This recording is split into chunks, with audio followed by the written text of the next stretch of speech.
Hello, and welcome to IAB Pulse, our video news show where we discuss the hottest and most important topics in the digital advertising industry today. I'm your host, Chris Bruderle, IAB's Vice President of Industry Insights and Content Strategy. Today, we're going to be talking about digital audio.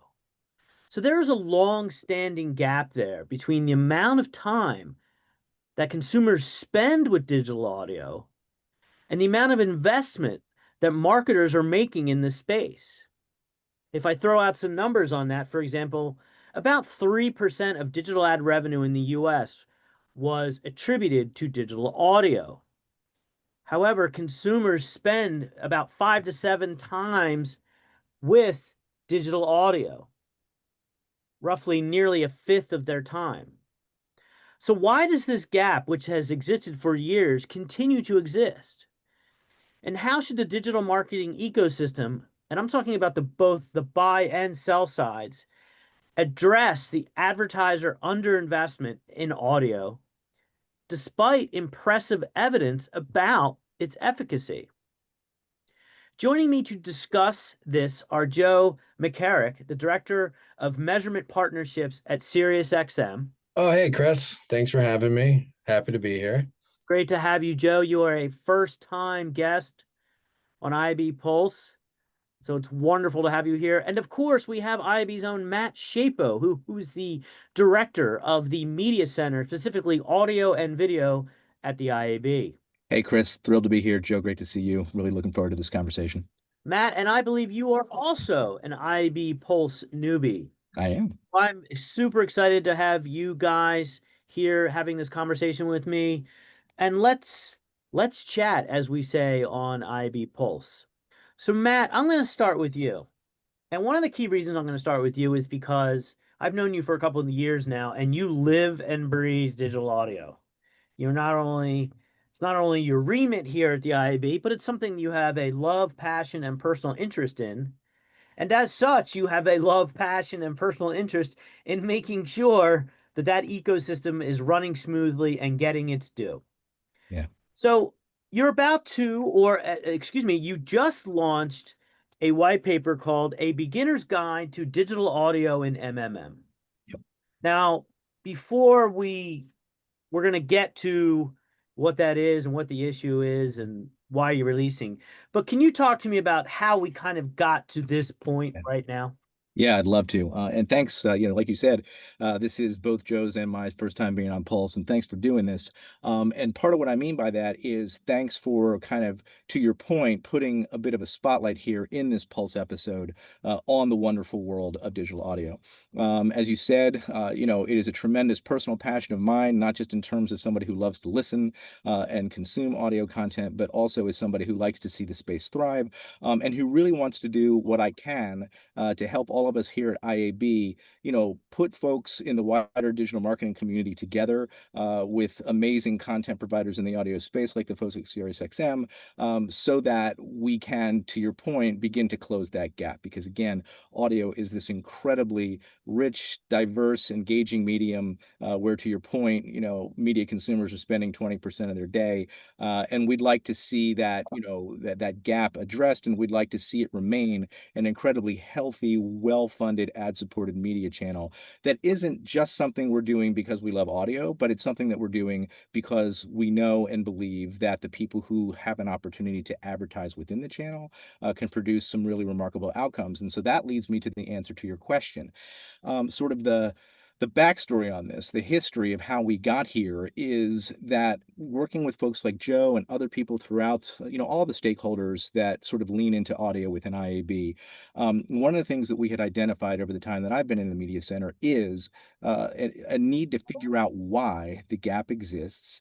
And we've done a lot of wonderful things, and not just here at IAB, the folks at SiriusXM Media and many other people who are members of IAB that are on the publishing side of things have published study after study after study that shows really wonderful outcomes, real world results. There's brand lift studies, there's foot traffic studies, there's pixel attribution studies, and every single one of these things shows tremendous lifts. And we've done what we can at IAB within the context of a working group we started last year called appropriately Getting Audio and Podcasting on the Media Plan. We've done we can both in that group, prior to that group, to surface those kinds of studies and all of this really great measurement data that exists to quantify the remarkable impacts you can get as an advertiser in audio. And yet, even after the publication of something we called the Getting Audio and Podcasting on the Media Plan Guide last year, with folks like Joe who were leaning into that working group, we still see, after all of these years, a remarkable level of underinvestment in audio relative to what we know can be accomplished in the channel. And so the broader history, knowing that history then carries us through to what we're doing today.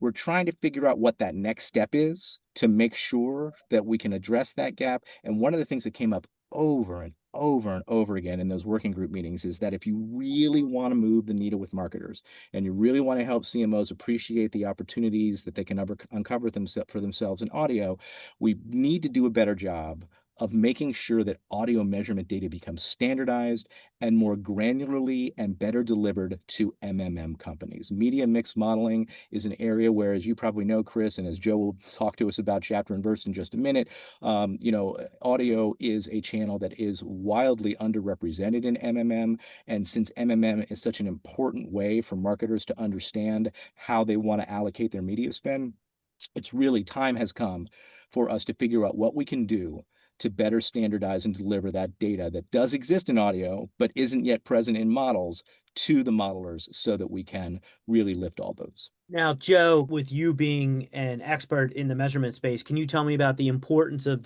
of the initiative overall, the working group, the white paper, the webinar, the white paper that was just published, the importance of this to SiriusXM and the industry overall from your perspective? Yeah, absolutely. Those are great questions, and my good friend Matt teed up my thoughts really well.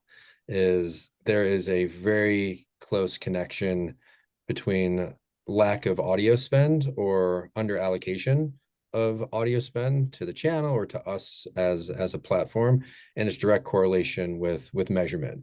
Right, the two very much go hand in hand, and then a lot of it, what Matt covered, is really important to understand that there's some gaps and lack of continuity or consistency or standardization for audio. Right, there's a lot of great measurement companies that are doing tremendous work, right? Whether it's doing attribution studies or talking about brand lift studies, right? Like there's really great work being done in the measurement space, but there is a lack, I think, of knowledge around how to really accurately capture audio's true impact or effect that it can have on a marketer's investment, right? And a lot of that is derived from how audio shows up or doesn't show up in what's known as media mix models. And that's what I like to call it. Media mix models, or MMM, sometimes are referred to as different terms. Sometimes they're called market mix models. Audio's current state is that of a media mix model. And what I mean by that is that a media mix model really looks at short-term ROI, right? I invested X amount of dollars over X amount of time. What was my output? What was my performance, right? Did it drive sales for my brand, right?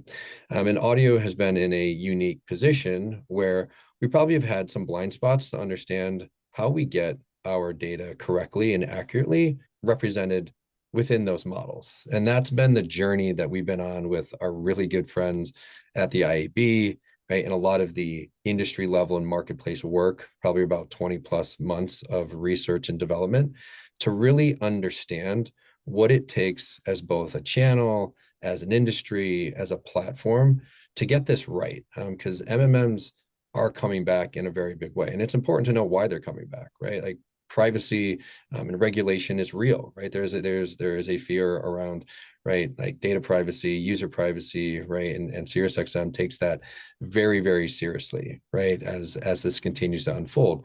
So there's been a big comeback of the need and value of media mix models. And that's what big CMOs and CEOs of Fortune 500 companies use to make decisions on, and rightfully so.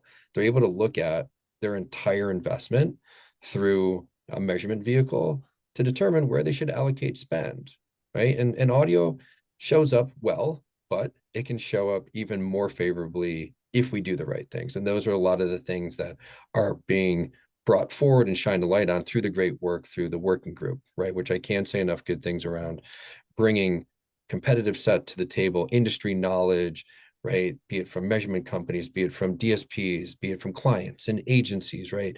We're all beginning to pull the rope together to understand what does it take to be able to show audio's true value in these complex models, right? So the next evolution of this working group, and which I'm so excited and proud to be part of, is this tremendous white paper that's coming out. The level of detail and knowledge sharing and institutional knowledge that is going into this, I think is going to be a powerful statement on how not just us as a channel is thinking about combating and tackling this. And we're doing some really unique things with technology partnerships, both things that we're developing in-house, third parties that we're using, right? But we want to combat this, right, together with the industry, because, you know, rising tide lifts all boats in this capacity. And it does. It takes the power of a governing body to bring us all together and really put together a thoughtful approach that we're all comfortable with in order to get our performance and our data right within these complex, you know, emerging models. So, Joe, as you were giving your response, there's a couple key words that made me think about my next question for you. Um, and it's really around it's within the measurement ecosystem, essentially. So, how did you folks figure out the issue with audio and media mix models? So that's a really good question. It took probably a lot of blood, sweat, and tears to get there. It really That's an understatement, isn't it? it did. It's been a very grassroots approach to this, and it has been knocking on individual advertisers' doors. It has been partnering with MMMs. It has been partnering with leading technology out there. And I can kind of bring that full circle, is that we noticed around 2 years ago that some of our biggest partners were returning unfavorable results in MMMs. And we're talking post-sale, right? Audio doesn't perform well, thumbs down, I'm sorry, we have to cut budget, right? Nobody's fault, right? But we had to unpack what was happening there. And in between bad results and how to go from getting data into MMMs, there's a lot that goes in between it. What we did is we began going out and we did a revenue assessment of which of the top modelers out there are partnering with our largest audio clients. And we came to determination that there's some really big top tier MMM companies out there, brand names that a lot of our listeners and viewers will know. Analytic partners, Ipsos, Nielsen, Gain Theory. There is a big 3-4 of them, but there are many long tail tier 2 MMM modelers out there, challenger models. So it's not a one size fits all, and they all tend to operate a little differently. But the common thread that we discovered was that we had to find a way to automate our campaign level impression data.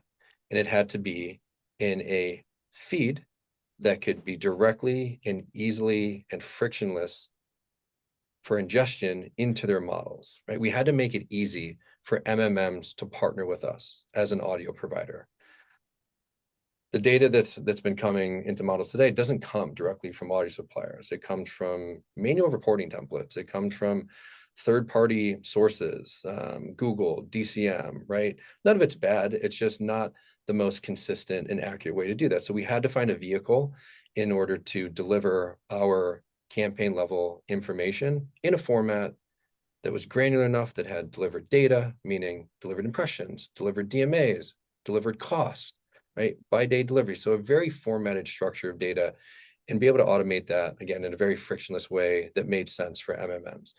Big platforms like search and social have already gone through this growing pain. They probably spent about 7 to 10 years figuring out how to get their impression data from their platform into MMMs. Audio is now at the beginning stages of that, right? So we discovered that there was a big hole in the way that our data was being collected and being delivered and ingested. So we had to go out, determine who are the big modelers out there, work with our clients to understand how to get high quality, better data in there. And we had to begin to partner with ad server technology, Innovid, Flash Talking, working with Google, right, to really figure out what is the right way to structure, format, and deliver data into the models that would really, really best represent audio. So we've begun that work. We've begun to stand that up, right? And we've begun to actually contract with and partner with MMMs directly and cultivate those relationships, because audio as a channel and us as a platform needed to have direct relationships with the MMMs for any of this to work. So what's really interesting about that to me is that this is not an issue of the data not being there, like the data not existing, nor a willingness to share it. It's really about it seems like it gets lost in the translation, or at least the transportation of the data from one side to the other side, or from one entity to another entity, and thus you have a gap in measurement that is actually, I don't want to say easily fixed, but at least you know where the hole is, and thus you can apply a patch to that. Exactly. You need to know like Yeah. how the data can be delivered and where it's being delivered to, right? To your point, the vehicles are so important in everything within being able to represent your platform or the way we are operating as a channel with MMM. So you're absolutely right on that, Chris. So, Joe, I got a question for you. So the entities, now I don't want specific company names, but what are the entities? Is it, SiriusXM's server, the buy side servers? Like, who are the entities that need to connect? Yeah, the big players are right on our side, right? We have our own ad server, and obviously, AdsWiz and every other audio publisher has their own version of their ad server. So there's publisher led ad servers, right? Yep. There ours in our competitive set. DSPs play a huge role in this, right? They too are ad servers, right? Trade Desk, Yahoo, right? DV360, right? They're all players in this. So, and then three is like your traditional advertiser ad servers, right? Google, Innovid, Flash Talking, right? Those are the key components when we talk about data collection, data delivery vehicles. Those are the important technology partners that need to participate in this, and being able to structure and format the data and using your ad servers and your ad serving partners and ad serving technology in order to accomplish that and have good integrations to send high quality data to MMMs. That's fantastic. Matt, I know you have an insight here. Yeah. So my first insight is this. There, there, there are a few things that make me happier, at least within the context of IAB and this wonderful audio community that Joe and I love so much, than seeing people like Joe and all the people who come to that working group meeting lean in and describe the process of discovery that Joe was just talking about over the last 60 seconds or so. What I've come to learn, and what I think we're all learning together, is that there's a lot of really well-meaning people out there who have historically thought that they are delivering all of the data with all of the fidelity and level of granularity required in order for audio to be properly modeled alongside other channels. But what we're realizing is that despite all of these good intentions, because of the point Joe made earlier about the fact that there is not a direct relationship, or has not historically been a direct relationship between the media owners in audio and the people doing the modeling, and this is to your point too, Chris, there's been a lot of slippage, there's been a lot of leakage, and there's been a lot of data that hasn't been truly structured, standardized, and intentionally delivered in the way that modelers need for that data to be delivered so that the model can accurately reflect audio's contributions. And the thing that I find so exciting is that I think you're right, Chris. I think it's not easy, but it's maybe not hard. It does require a lot of elbow grease on the part of people like Joe, and all of his colleagues at the many media owners that exist in the audio space. It's a lot of hours, a lot of time, but it's not rocket science. It's just a question of communication and collaboration. If you get the right people talking to each other and you get the right people to consistently show up in the same room together over a period of time, then you can begin to learn from, say, the modeling side. Oh, you have this data? I didn't know that. Or, oh, you thought you were delivering it to me this way? Guess what? You weren't. I actually needed to be delivered to me this way. Those are the conversations that are happening right now. And I couldn't be more excited about it because, again, not to be just a complete homer for audio, but when you do look at some of that rich measurement data that does exist in the space, if you break it out on individual ad hoc studies, you see wonderful returns. But to Joe's earlier point, when modelers dig in because they have insufficient data without realizing it, they don't see the same level of success. And so what we want to do is make sure that everybody is on the same page with respect to the granularity, the nature, and the structure of the data. That's where we are. And I think that, I don't know, Joe, but I feel like we're maybe a year or two away, 6 months, a year, 2 years away from really having an industry-wide standard as to what we need to do to make sure that audio does show up in MMM. All right, Joe, I'm going to put you on the spot. Give me a time. Give me a time period, my friend. No, I'm just kidding. You don't have to if you don't want to. No, no, listen, I laugh because I get asked this question by my executive leadership. I get asked this question by I bet. my internal salespeople, right? Is Right. when are we going to be able to say, this is what we learned. We now have, we know what the problem is. To Matt's perspective is the discovery piece is so crucial. We're now past that. We're now in the activation phase, right? For the next, I would say 2, 3, 4 quarters, right? To deliver this really high quality integrated data through all these great vehicles, right? The collaboration, the communication being at the heart of that, right?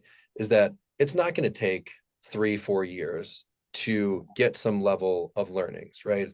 What we're trying to accomplish is saying, if we do send high quality data, and if it is formatted in the right way, if we do communicate and have partnerships together on this as an industry with our modelers, will we prove out that audio can be more effective and be slid forward to where other big investment channels are? That's our big bet, right? That's what we want to initially prove is if we do these right things, if we create best practices, and we're delivering all of this in a way that we believe to be true through all this discovery work, will it improve audio standing in MMMs? That's baseline of what we want to accomplish. So when we think about that, we're probably about, I would say yes, probably a year away to really having a year's worth of really high quality data, really good inputs, solid foundation, right? Where we say, wow, we look back where we were a year ago with recalibrated results with all this really great new data and interactivity and integration, and where we're beginning to get these readouts, because these readouts in MMMs don't come, every week or every month. Sometimes you only get 1 or 2 chances in any given buying cycle, right, to get this right. So starting this work now, we will see the fruits of this labor, yes, probably in 3 to 4 or 5 quarters from now, when we get these more advanced readouts as the better data comes onboarded and ingested within the models. Yeah, one of the other reasons that I'm also bullish about this, especially when I hear you guys talk, is that my experience with the audio ecosystem it's very much like a large family, right? Like a lot of the people on both the buy and sell side believe in the space very much and want it to work, right? So I feel like if we've identified an issue and then we all agree on that issue, and then Matt, I'm going to come to you in a second because we're going to talk about the guide, that when we have something like a guide and when we have consensus among the industry and when we have consensus among the buy, the sell side, and the tech stack in between, that is a recipe for success. So Matt,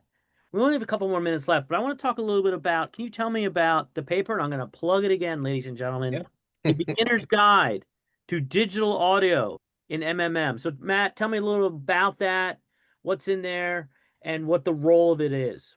Yeah, so there's a bunch of stuff in there, but I'll start with the role. The role is basically an extension of what we've been talking about here for the last several minutes. And what I mean by that is, as the title implies, it is supposed to be a beginner's guide. It is supposed to be a foundation for further discovery of exactly what the inputs and the data slices need to be from audio given to modelers and the ways in which it needs to be presented. And one of the things that I'm very excited about, and I'll be quick because I know we don't have a lot of time, is that the folks at Sirius, the folks at Cumulus, the folks at iHeart, the folks at all these large companies that, Spotify, Amazon, you name it, all these folks that have really great audio content are all working together both in the context of the IAB conversations we have, and then certainly outside of IAB in conversations with one another. To your point, Chris, audio is a real family-oriented industry, right? And everybody Yeah. wants to work together across both in the buy and the sell side. And so what this paper is about is trying to provide a foundation for further discovery so that everybody learns together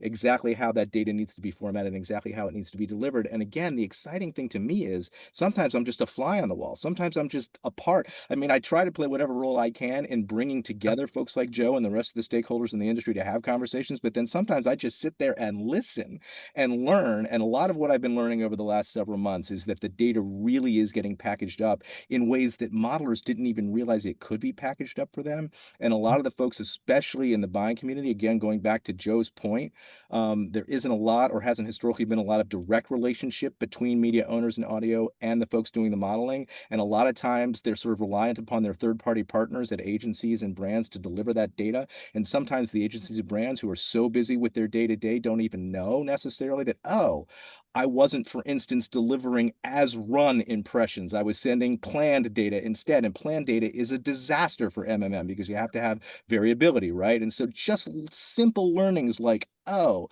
let's make sure we get the as run data into the model is the sort of thing that's been happening over the last several months. And all this paper is trying to do is set out those kinds of pieces of information about what people need to know in order to improve the process. So that's what the paper is about. You were at the forefront of finding this gap, identifying it. Obviously, you know a lot about what the issue is. So essentially, are you essentially already using the tenets of what this paper is about? Like you've put these things into practice? We are. It's been, we have been desperate to have a guide, not just as a platform, but as a channel, right? To understand what are the right tools, what are the right solutions, what is the right path forward? Where do I even begin? Right. And maybe at SiriusXM, we're just a little bit ahead of the curve, right? And we're really proud of, again, of the participation in the work that's coming out of this working group. A lot of this, again, being the white papers, the guide, right? A year ago, there was no education or commercialization, right? We didn't even understand what the problem was.